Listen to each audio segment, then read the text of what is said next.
Hey everyone, it's Megan from Gingerbread Mama, and today I am talking about legal substances that kill your mental health. So everybody knows that drugs are bad for you, regardless, but they're really, really bad for mental health, and a lot of times drugs and mental health go hand in hand. A lot of drug addicts have mental health issues, and it turns into a kind of a vicious cycle where people can't really tell whether the mental illness caused the drug addiction or the drug addiction caused the mental illness. So that is a huge thing. But there are also things in our everyday lives that are completely socially acceptable and legal in this country and probably many other countries that also can kill your mental health. So I'm going to go over a couple of them. Let me first preface this by saying I am not a doctor. All of this is just from research that I found online. I will link a couple of my resources in the description below, but I am not a doctor. So if anything I say is off or inaccurate, please just comment below nicely and tell me that. But for the most part, I am just research happy and felt the need to share it with all of you. So the first one is a huge one, especially here in America. I'm guessing that this one's probably huge all over the world. Caffeine.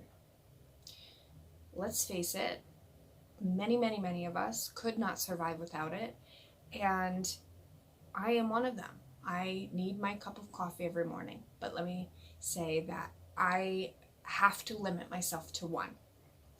And there have been days lately that I do have a second cup of coffee, and I feel it. I definitely feel it.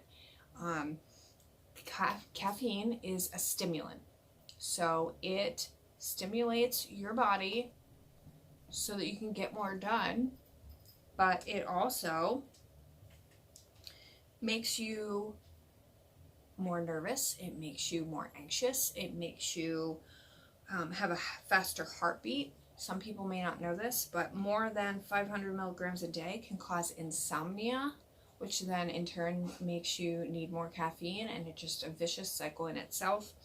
And it can cause muscle tremors.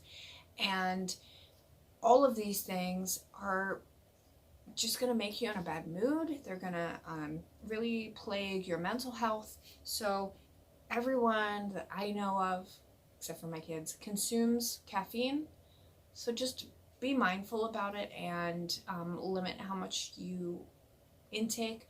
Just be sure that sometimes it sneaks in things like chocolate or certain drinks. You don't realize that there's caffeine in it. There's a couple of different like vitamin waters that have caffeine, and you wouldn't recognize that unless you actually read the label. So just be sure that you are being conscious of what is in your drinks or in your food, because chocolate's a food.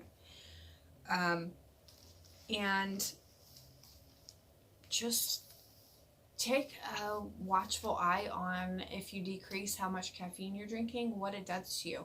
Obviously, if you completely go cold turkey off caffeine, you're going to have some withdrawal symptoms because it is a drug. Say it again, it's a drug. So, like all drugs, you're going to have some withdrawal and it's going to be nasty.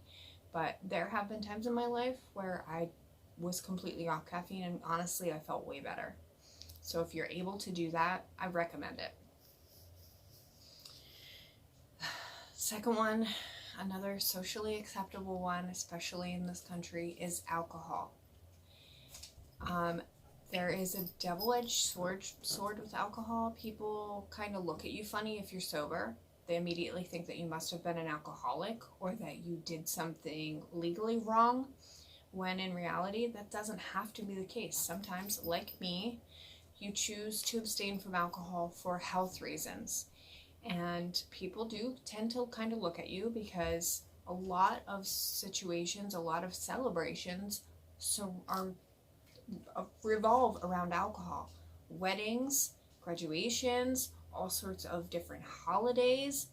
You know, anytime you watch anything about Thanksgiving on TV, they tell you about how many bottles of wine you need per person. Per person. Bottles. So it's a lot of alcohol all over the place, especially here in America. So It is a depressant. It depresses your central nervous system, so it makes you feel drowsy. It makes you feel a little less inhibition, sometimes a lot less, depending on how much you drink. It decreases your anxiety, and your ability to be social goes up. But keep in mind that those things are temporary. And once that alcohol is out of your system, woo, down you go. That's especially how it is with me. I'm great when I'm drinking. I'm happy, I'm social. I do know some people that when they drink, especially if they drink too much, then they become a ball baby. But for the most part, you know, I am a social butterfly when I am not normally, when I have alcohol in my system.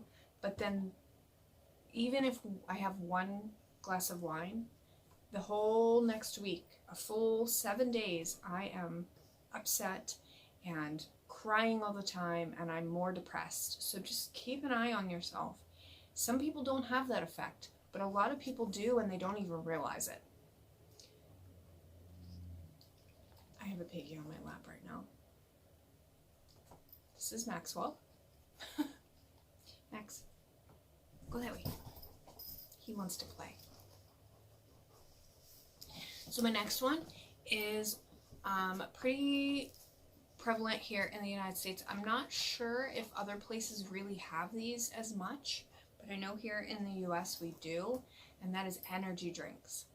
I was researching and found that it's not any specific thing in the energy drinks, but a combination of the things that are in there, especially the caffeine and the taurine, that can trigger mania. So if you have bipolar disorder or some variation thereof,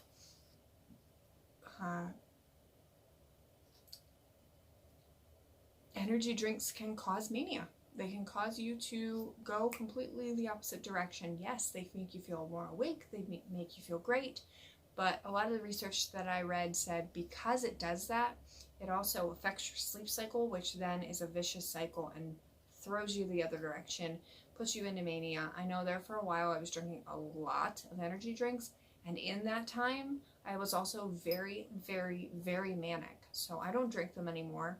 I have a couple of relatives that I have informed about this, and they've quit drinking them too and seen a huge improvement. So be mindful.